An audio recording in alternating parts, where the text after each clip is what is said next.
Welcome to my channel, Jesus Marvel Ministries, Bible Study. దయచేసి యొక్క ఉదయకాల సంబంధు యెషయా గ్రంథము 53 అధ్యాయంలో ఈ భాగాన్ని మనం చూస్తూ వచ్చినప్పుడు, మేము తెలియజేసిన సమాచారము ఎవడు నమ్మెను.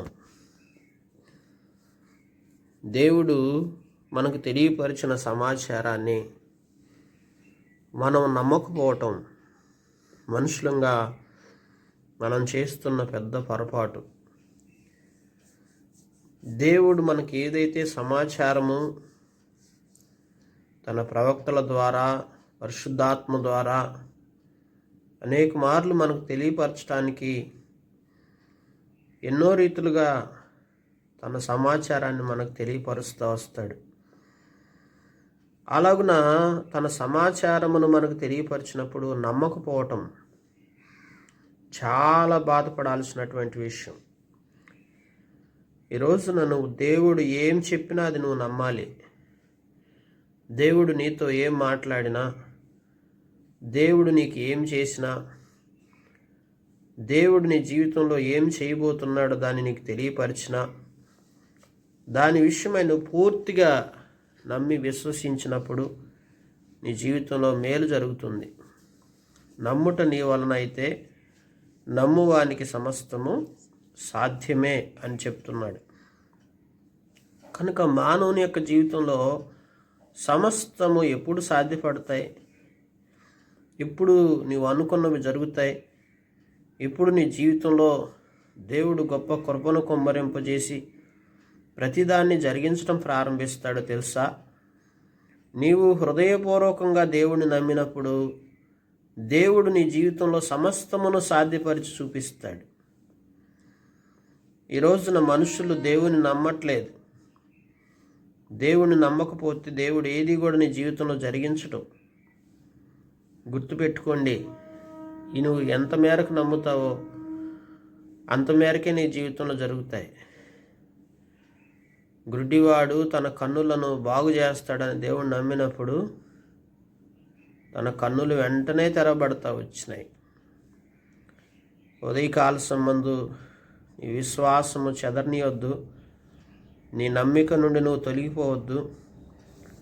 దేవుడు నీకు తెలియపరిచినటువంటి సమాచారాన్ని నువ్వు తెలుసుకొని ఆశీర్వాదకరంగా ఉండాలనేది దేవుని యొక్క ఉద్దేశమై ఉన్నది. కనుక యెహోవా బాహువు ఎవనికి బయలుపరచబడును? లేత మొక్క వలెను, ఎండిన భూమిలో మొలిచిన మొక్క వలెను అతడు ఆయన ఎదుట పెరిగిను. యేసు ప్రభువారు తండ్రైన దేవుని ఎదుట ఎలా పెరుగుతూ వచ్చాడో తెలుసా? ఒక లేత మొక్క వలె పెరుగుతూ వచ్చున్నాడు. అతనికి స్వరూపమైన సొగసైనా లేదు. మనం అతన్ని చూసి ఆపేక్షించినట్లుగా అతని యందు స్వరూపం లేదు. పెరగటం ఎలా పెరుగుతూ వచ్చాడు? ఒక లేత మొక్క వల్లే. దేవుడు లేత మొక్కను చూశారు ఎప్పుడైనా? మొక్క ఎలా ఉంటుంది? చాలా సుందరంగా, సౌందర్యంగా ఉంటుంది. దాని రూపం చూసినప్పుడు ఎంతో ఆనందంగా అనిపిస్తుంది. అలాంటి లేత మొక్క వలె పెంచబడిన యేసు ప్రభువారు ఆయన స్వరూపం పూర్తిగా మారిపోయింది.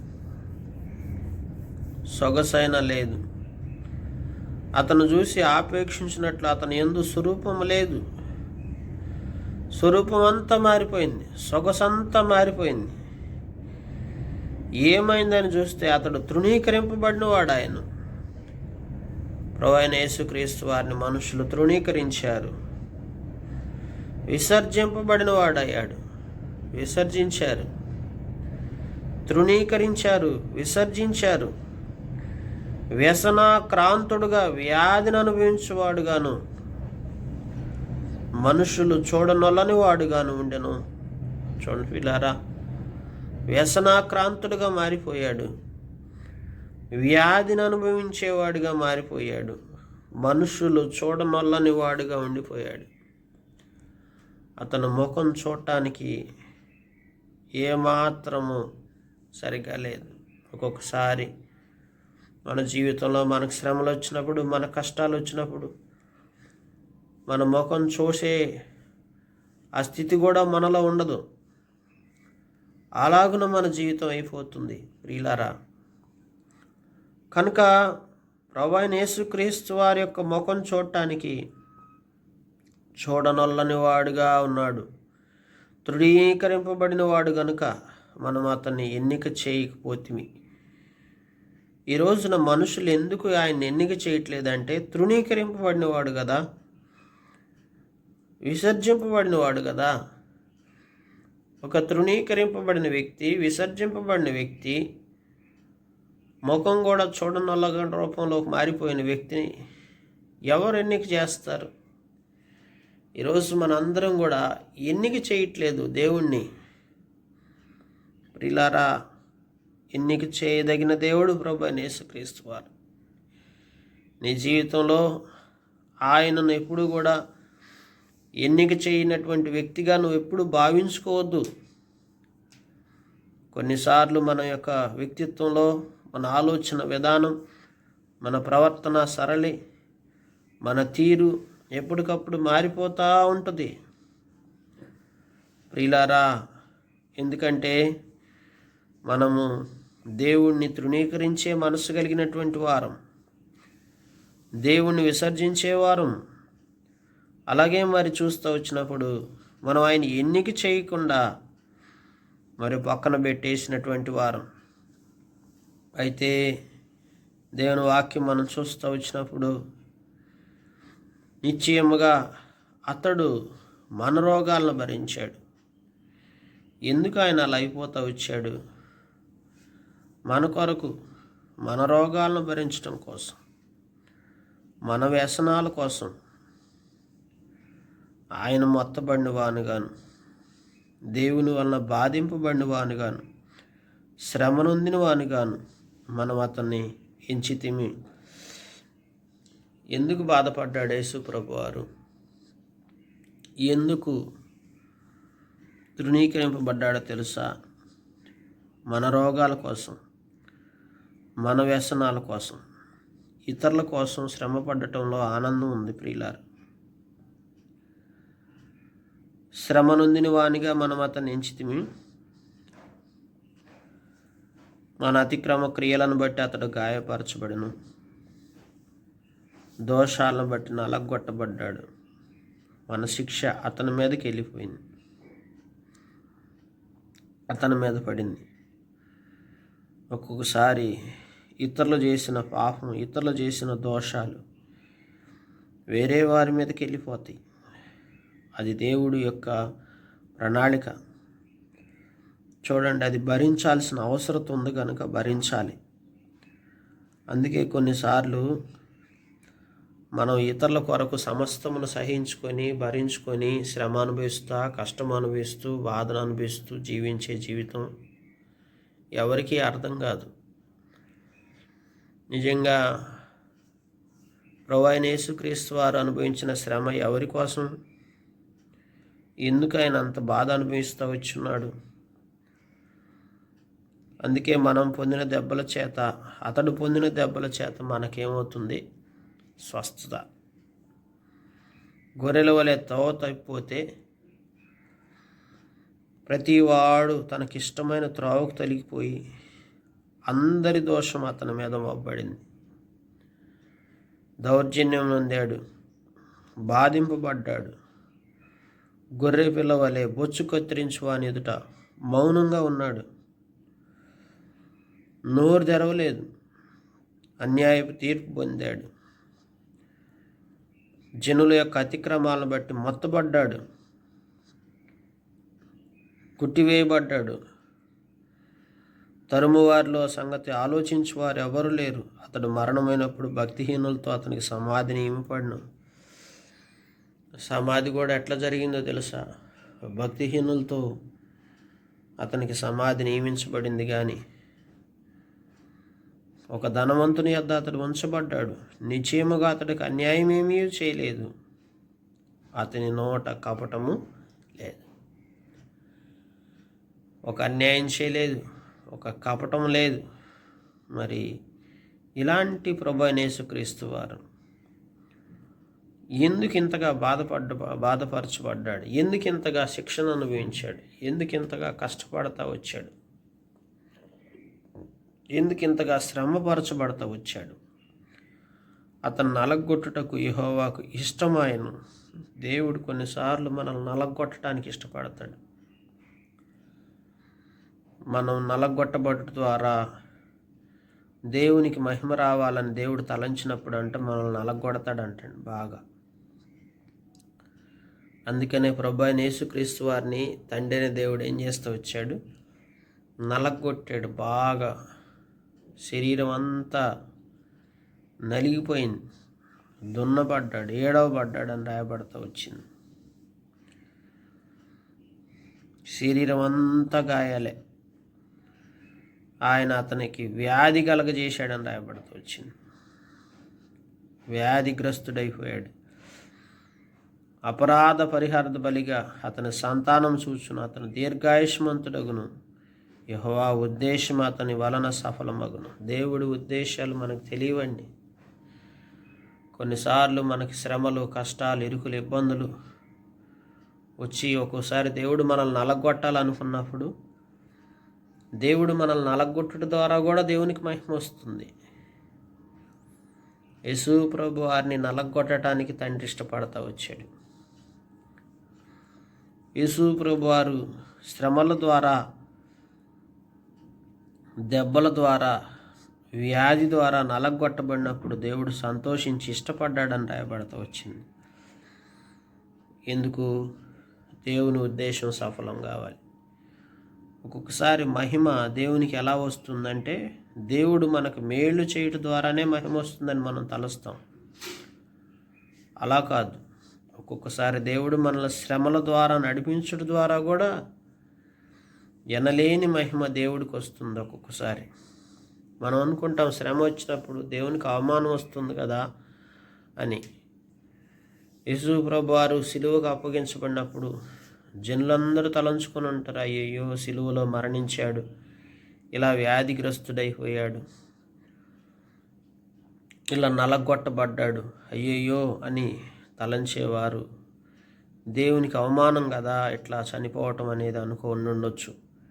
కానీ తండ్రికి ఇష్టమైంది అది. కానీ తన ద్వారానే ఉద్దేశాలన్నీ సఫలపరుచుకుంటూ వచ్చాడు ఆ శ్రమ ద్వారానే.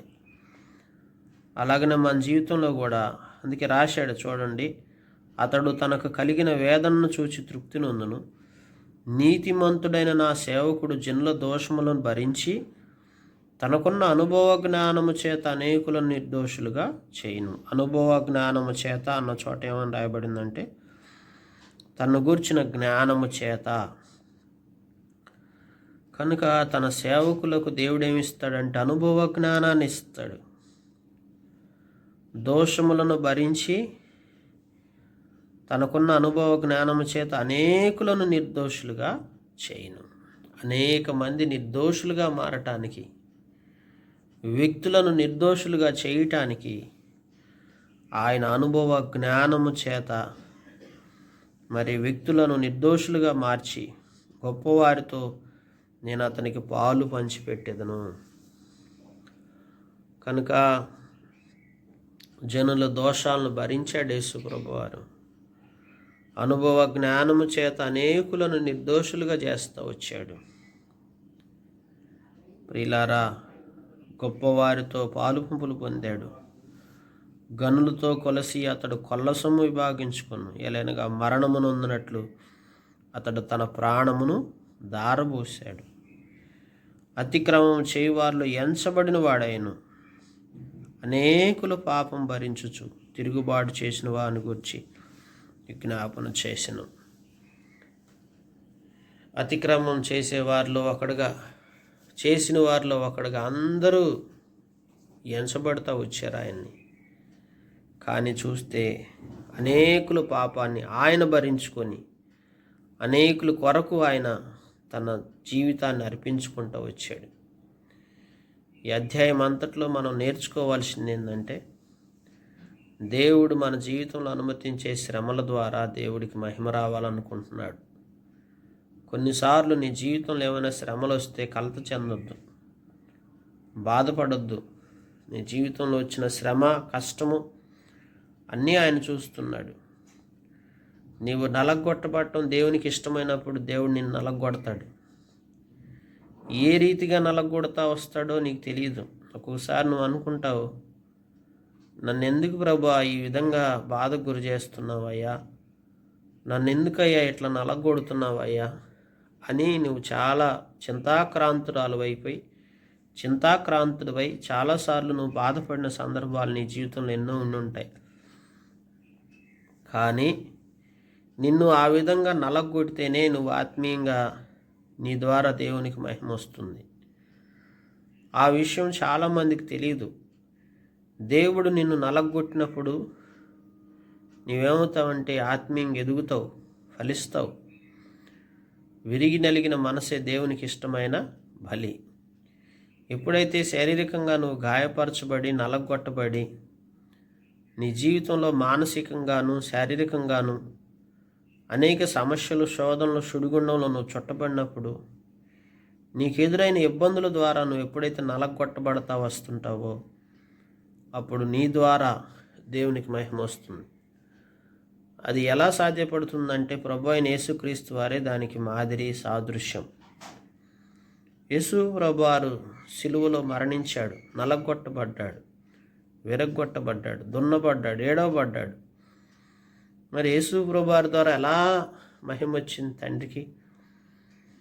మనందరి పాప దోషాలను భరించే మనసు, సంపూర్ణంగా తను తాను సహించుకొని భరించుకొని అన్నిటినీ కూడా అనుభవపూర్వకమైన జ్ఞానము చేత సమస్త మానవాళి యొక్క దోషాన్ని భరించగలిగే వ్యక్తిగా దేవుడు తన పరిపూర్ణుడిగా చేశాడు. ఆ పరిపూర్ణత ఇప్పుడు యేసు ప్రభువులో స్పష్టంగా కనపడుతుంది. ఈరోజు అందుకే యేసు ప్రభుని ఎంతమంది ఎన్ని రకాలుగా నిందించిన, దూషించిన, అట్లా ఎట్లా అని ఎంతోమంది ఈనాటికి అనేటువంటి వాళ్ళు ఉన్నారు.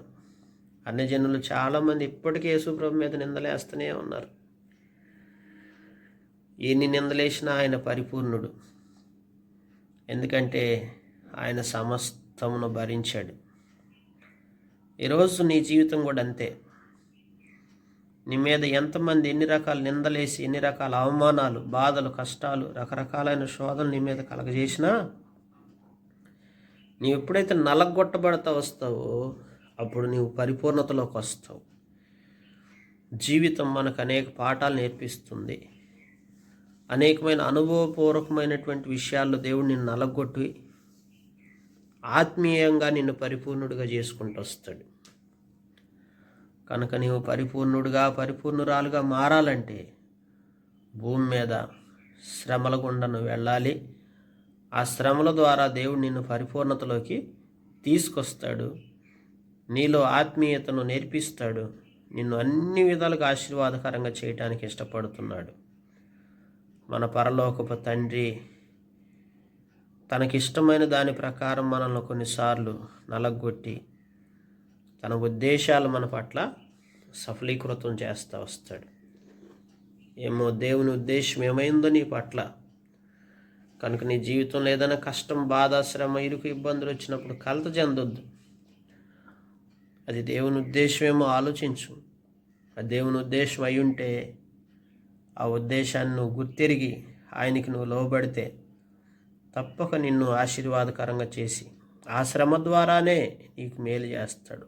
కీడు వెనక మేలు దాచి ఉంచే దేవుడు. ఒక శ్రమ వెనక మేలు దాచి ఉంచుతాడు. కనుక యేసు ప్రభువారు శ్రమ నొందిన తర్వాత గొప్ప మేలు జరిగింది ఈ లోకానికి. అలాగే మన జీవితం కూడా అట్టి గొప్ప మేలు మన జీవితంలో జరిగించి ఆశీర్వాదకరంగా చేయలాగా దేవుడి మాటలు దీవించి మన గ్రహింపులో తీసుకొచ్చి మనకు సహాయం చేయనుగాక.